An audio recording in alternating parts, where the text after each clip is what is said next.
திருச்சிற்றம்பலம் தில்லையம்பலம். தென்னாடுடைய சிவனே போற்றி, எந்நாட்டவர்க்கும் இறைவா போற்றி. அகம்பத்துரை எந்தாய் போற்றி, பாகம் பெண்ணுருவானாய் போற்றி. காவாய் கனகத்திரளே போற்றி, கைலை மலையானே போற்றி போற்றி. உலகெலாம் உணர்ந்து ஓதற்கரியவன் நில உலாவிய நீர்மலை வேணியன், அலகில் சோதியன் அம்பலத்தாடுவான் மலர் சிலம்படி வாழ்த்தி வணங்குவாம். கைலாய பரம்பரையில் சிவஞான போத நெறிகாட்டும் வெண்ணெய் வெயில் வாய்மை கண்டான் சந்ததிக்கோர் மெய்ஞான பானுவாகி, குயிலாரும் பொழில் திருவாவடுதுறை வாழ் குரு நமச்சிவாய தேவன் சைலாதி மரபுடையோன் திருமரபு நீடூழி தழைக மாதோ. ரைசனே அன்பர்க்கடியனே என்னுடையப்பனே ஆவியுடாக்கை புரை கணிய பூந்து நின்றுரைக்கு பொய்யுள் கடிந்தமைச் சுடரே, திரைபெறா மன்னும் அமதத்தன் கடலே திருப்பெருந்துரை உரை சிவனே. உரை உணர்விறந்து நின்று உணர்வதோர் உணர்வே, யானுன்னை உரைக்குமாறு உணர்த்தே. கல்லால் நிழல் மலை வில்லார் அருளிய பொல்லார் இணைமலர் நல்லார் புனைவரே. நற்குஞ்சரக்கன்று நன்னிற் கலைஞானம் கற்கும் சரக்கன்றுகான். திருச்சிற்றம்பலம். எல்லாமல்ல ஆடல் வல்லான் திருவருளும் குருவருளும் முன்னின்றல் செய்ய அடையேனை சென்னரில் ஆட்படுத்தி ஆசிரியர் பெருமக்களுடைய திருவடி தாமர்களுக்கு முதற்கான வணக்கங்களை தெரிவித்துக் கொண்டு, இசைஞானியார் குழுமத்தில் உள்ள அனைத்து அடியார் பெருமக்களுடைய திருவடி தாமர்களுக்கு அடியனுடைய வணக்கங்களை உரித்தாக்கிக் கொண்டு, இந்த போற்றி பகர்வுடை என்ற நூலினை உமாபதி சிவனாருடைய குருகுரல் துணை கொண்டு தொடர்ந்து சிந்திக்க முற்படுவோம். நேற்றைய முதல் கண்ணியிலே பூமன்னு நான்முகத்தோன் புத்தேளிர் அங்கவர்கூர் மாமன்னு சோதி மணிவார்வன் என்ற வரையில் இந்த பிரம்மா திருமால் தேவர்கள் அவர்களால் காண முடியாத பெருமான் என்கின்ற வகையிலே இன்று இரண்டாம் கண்ணி நாமன்னும் வேதம் வேதாந்தம் விளக்கம் செய் விந்துவுடன் நாதம் நாதாந்தம் நடுவே தம் போதத்தால். இங்கே நடுவேதம் போதத்தால் என்ற வகையில் இருக்கும். அதை நாம் பிரித்து பொருள் கொள்ள வேண்டும். நடுவே தம் போதத்தால் இல்லையென்றால் பொருள் மாறுபட்டுவிடும்.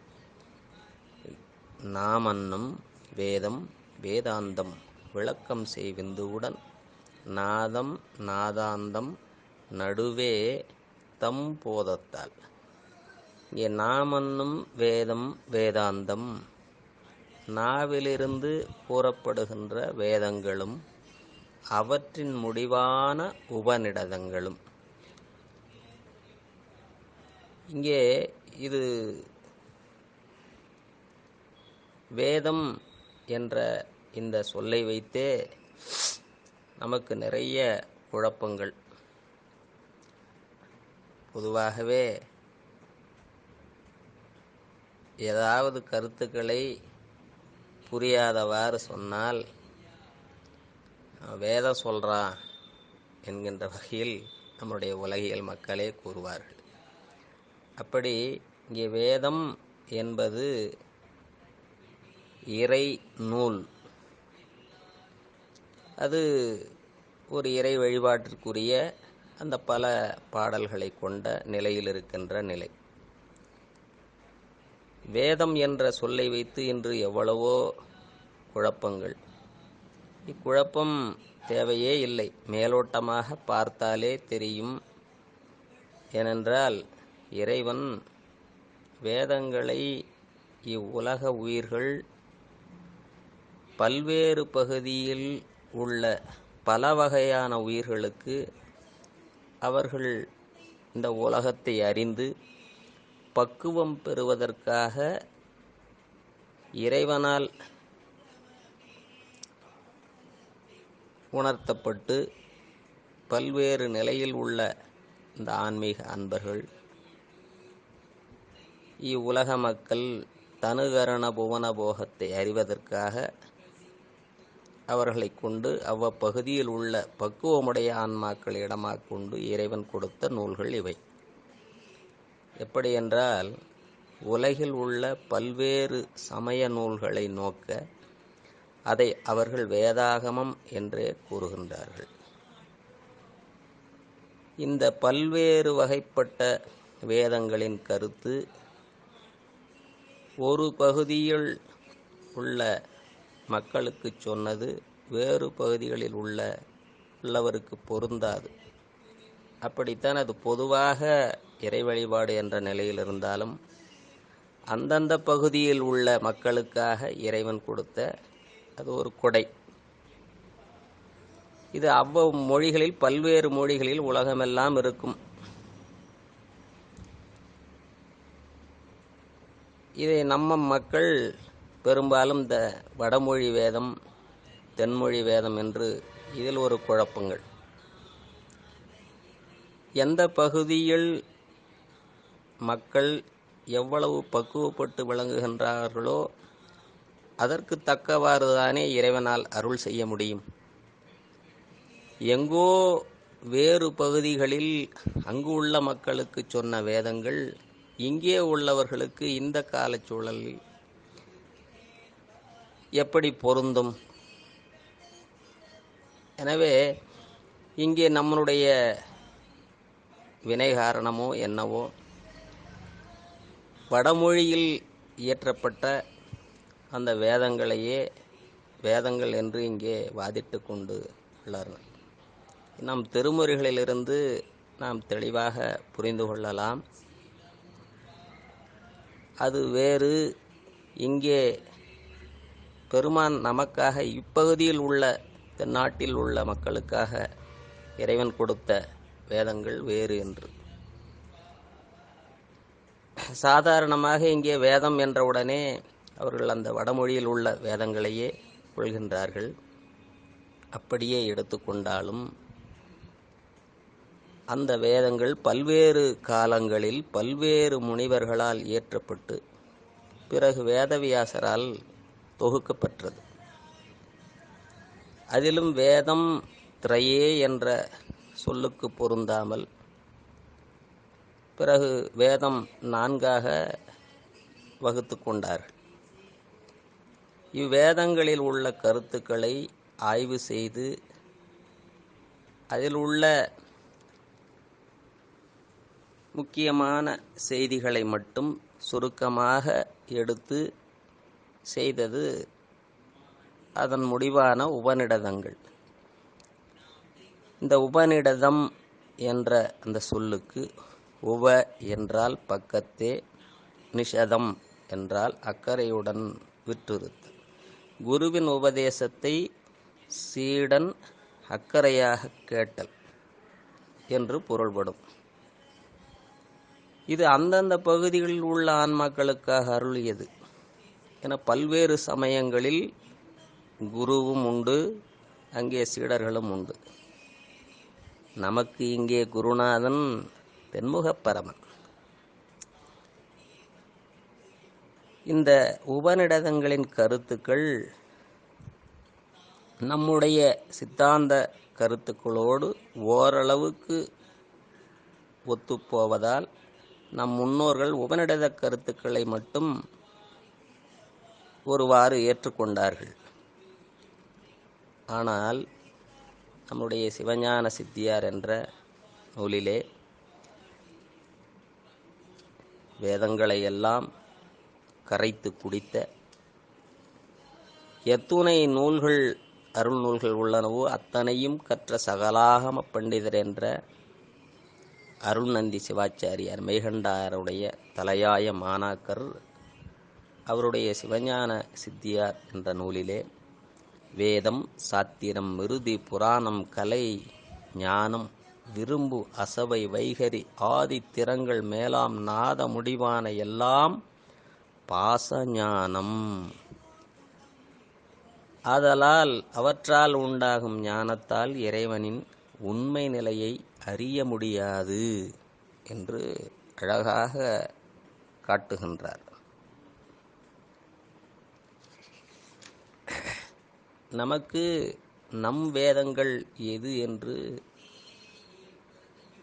நால்வர் பெருமக்கள் தெளிவாக அருளியுள்ளார்கள். அறம், பொருள், இன்பம், வீடு.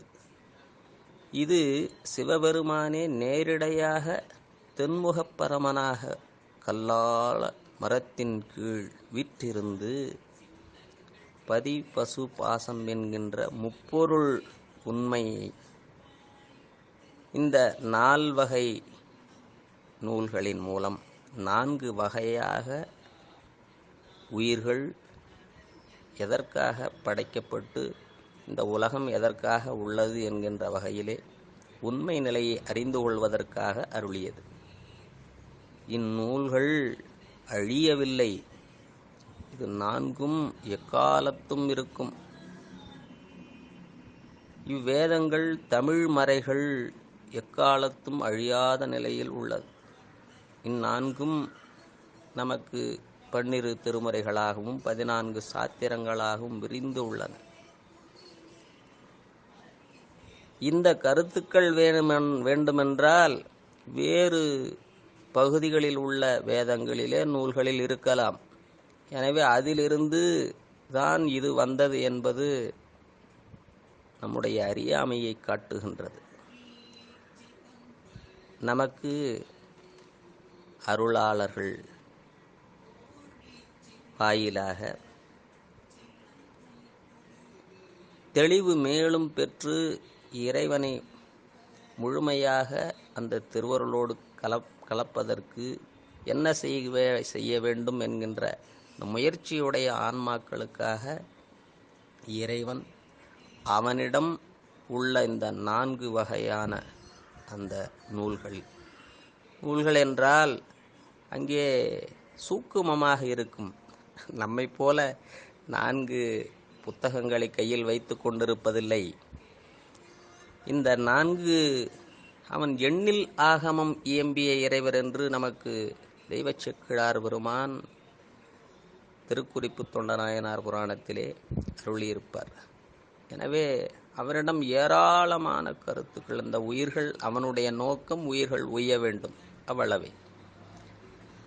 எனவே அருளாளர்கள் வாயிலாக நமக்கு ஒரு படி எடுத்து கொடுத்திருக்கிறார், அவ்வளவுதான். அதுவும் எவ்வளவு தேவையோ அவ்வளவு.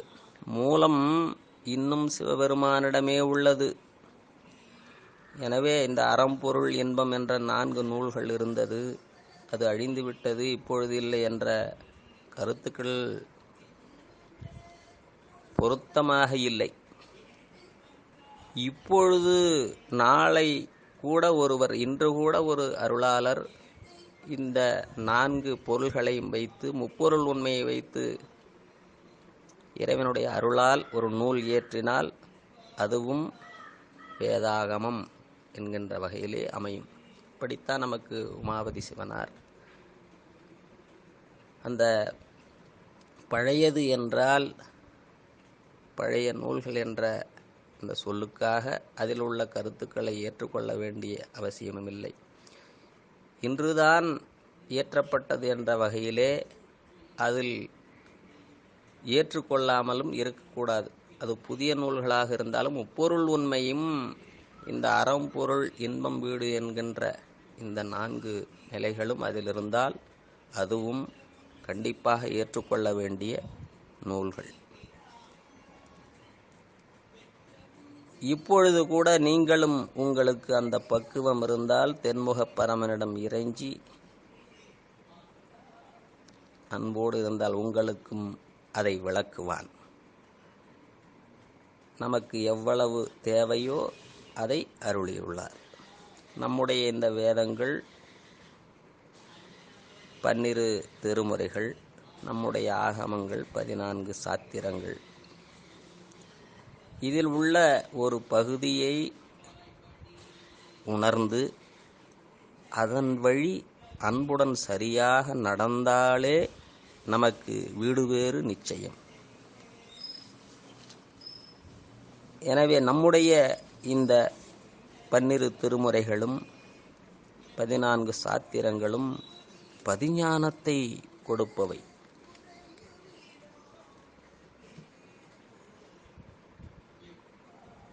அடுத்து வேதம் வேதாந்தம் விளக்கம் செய் விந்துவுடன், எல்லாவித பொருள்களையும் விளக்கம் செய்கின்ற விந்துவும், நாதம் நாதாந்தம் விந்துவிற்கு காரணமான நாதமும், அதன் இறுதியாகிய முடிநிலையும் நடுவே தம் போதத்தால், இந்த வேதம் வேதாந்தம் விந்து நாதம் நாதாந்தம் ஆகியவை தத்தம் உள்ளத்தில் தோன்றிய அறிவுகளால் முடிந்த அளவு தேடிக் காணவும், அப்பொழுதும் தம்முடைய போதத்தால் முனைப்பால் அவர்களுடைய அறிவுகளால் பெருமானுடைய அந்த அளவுபடாத நிற்கின்ற நிலையில் உள்ள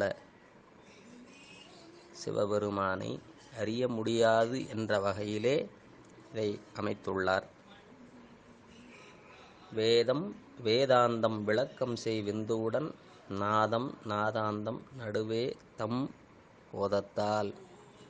இதையே நம்முடைய மணிவாசக பெருமானும் வேதங்கள் ஐயா என ஓங்கி ஆழ்ந்து அகன்ற நுண்ணியனே என்று குறிப்பிடுவார். நமக்கு இது பெரிய புராணம் 12 திருமுறைகளிலும் நிறைய இடங்களில் இதற்கு உதாரணமாக நிறைய பாடல்களை எடுத்துக்கொள்ளலாம். எனவே அன்பர் பெருமக்கள் அன்போடு நாளும் 5 எழுத்து மந்திரத்தை இடைவிடாமல் சொல்லி சிவத்தினுடைய நினைப்பாகவே தங்களுடைய வாழ்க்கையை அமைத்து கொண்டு அன்போடு நல்லருள் பெற வேண்டும். இதனுடைய தொடர்ச்சியை மீண்டும் அடுத்த வகுப்பில் நாம் சிந்திப்போம். திருச்சிற்றம்பலம். என்றும் இன்பம் பெருகு மேல்வினால் உண்டு காதலித்து உள்ளமும் அங்கினம் அன்றுளாரடியார் அவர் வான்புகழ் நின்றதெங்கும் நிலவி உலகலாம் வான்முகில் விழாது வீக மலிவளம் சுரக்க மன்னன் கோன் முறை அரசு செய்ய குறைவிலாது உயிர்கள் வாழ்க நான் மறை அரங்கள் ஒங்கு நற்றவம் வெள்ளி மல்க மேன்மைகுள் செய்வ நீதி விளங்குக உலகமெல்லாம் பைய நீடுக மாமழை மன்னுக மெய் விரும்பிய அன்பர் விளங்குக சைவனன் நெறிதாம் தழைத்துவங்குக தெய்வவன் திருநீறு சுரக்கவே வாழ்க அந்தனர் வானவர் ஆணினம் வீழ்க தன் புனல் வேந்தனும் ஓங்குக ஆழ்க தீயதெல்லாம் அரண் நாமமே சூழ்க வையகமும் துயர் தீர்கவே. தென்னாடுடைய சிவனே போற்றி, எந்நாட்டவர்க்கும் இறைவா போற்றி. திருச்சிற்றம்பலம்.